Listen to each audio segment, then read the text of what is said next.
with Tamim Mansoor also coming on, who's been part of the under-21 setup for a very long time and already has 10 caps and goals in those 10 caps for Qatar, just like his father plays for Al Rayyan. They have enough firepower on the pitch to trouble India. India, of course, with a body armour, a bulletproof back three. It'll take something special for them to get through that back three, and it'll get something more special to get past Gurpreet Singh Sandhu in the kind of form that he is. A clean sheet against Kuwait as well. And India obviously haven't conceded as many goals as Afghanistan, which is giving them that edge. Remember, if Afghanistan win against Kuwait, India and Afghanistan will have the same number of points. However, India will still move forward through goal difference. And finally, you get to see the changes that we've been talking about. Liston Colasso and Sahal Ahmed making their way in. Interesting to see this. Sahal Abdul Samad has had, again, a very big season, and very big things are expected of him in the national setup. He is all set to come on. Liston, we know all that he is about. Loves to cut in, loves to play the inverted winger. Sahal will be playing. It's a like-for-like substitution just behind the striker. That is where Brandon was playing.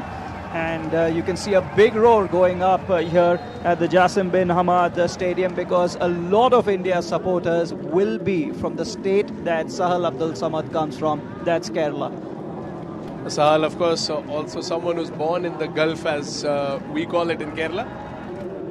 Of course, a lot of fans for Sahal in the ground, and in general the love for football from both these, from both the native states of both these players. Liston Colasso and Sahal, of course, getting that culture of football involved, and you'll always see that passion, and I think it is passion that is needed. Sahal and Liston coming on with around half an hour of football to play, including the injury time after the regulation 90 minutes.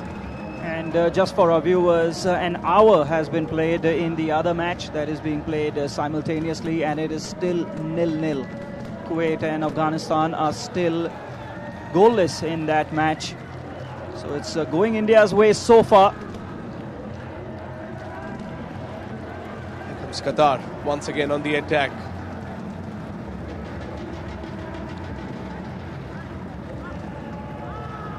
Look at how the Indians are falling back. They're patching up all the gaps, all the empty spaces.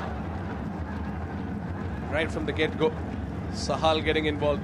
Liston, being the speedster that he is, probably a great decision to get him as a fresh pair of legs.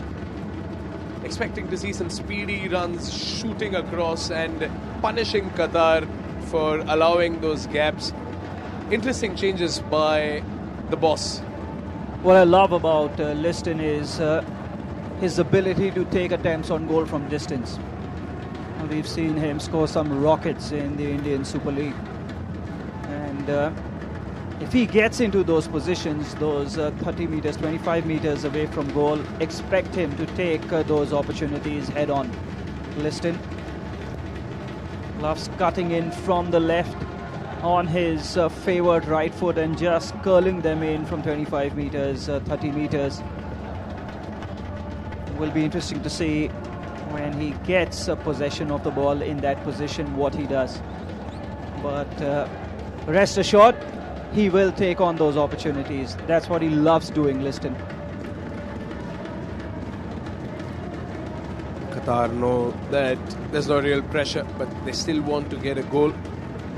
Haven't seen them create the kind of opportunities that they were in the first half. Of course, there were a few chances earlier on in the second half, but nothing special after that. India trying to knock on Qatar's door. Haven't seen a prominent shot on goal for quite some time. Ball back to Gurpreet Singh Sandhu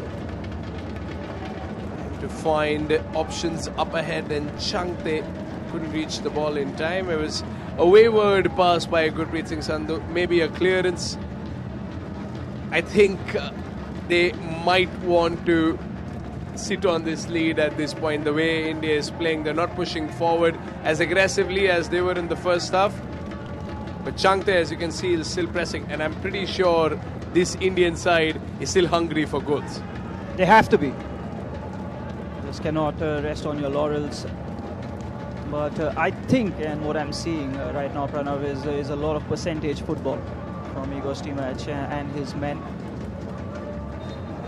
Looking to keep it tight at the back. Numbers in defense. And attack with numbers only when confident or only when you can. They have players such as Changte who will give you immense amount of work rate. Sahal has just come on, he's fresh. He will be full of running as well. But need to create opportunities and take them when they fall your way. As we've mentioned, the entire campaign, India have not exactly been free scoring. First goal against Kuwait, but no goals in the two matches after that. Got one against Afghanistan, but ended up losing that game. And then 0-0 against Kuwait as well. So welcome goal against Qatar, but will possibly need one more to really put this game to bed. India had 21% chances as far as the favorite polls and all the predictions from the fans all over the internet. 21% of people who voted, who took their votes, were vouching for India. Qatar obviously coming in as favourites, and a good amount of people also believing that it could be a draw. However, 22 minutes of football could still prove us wrong one way or another. It's still play on. Mehtab Singh tries his luck. I think he's feeling it today. He's genuinely feeling it. That's a shot from a far, far way out. Ali Nader had no real problems in gathering that from Mehtab. Manveer, though, needs some attention. He's been on the ground, and he's been on the ground for a while. Manveer, that was Mehtab's attempt. I just think it was curling wide, but Ali Nader took no chances, just decided to save that anyway. Tintin Marquez Lopez has a chance now to talk to some of his players. Cannot be happy with the way Qatar have defended. They are not an easy team to score against, Qatar. I remember that 2019 campaign when they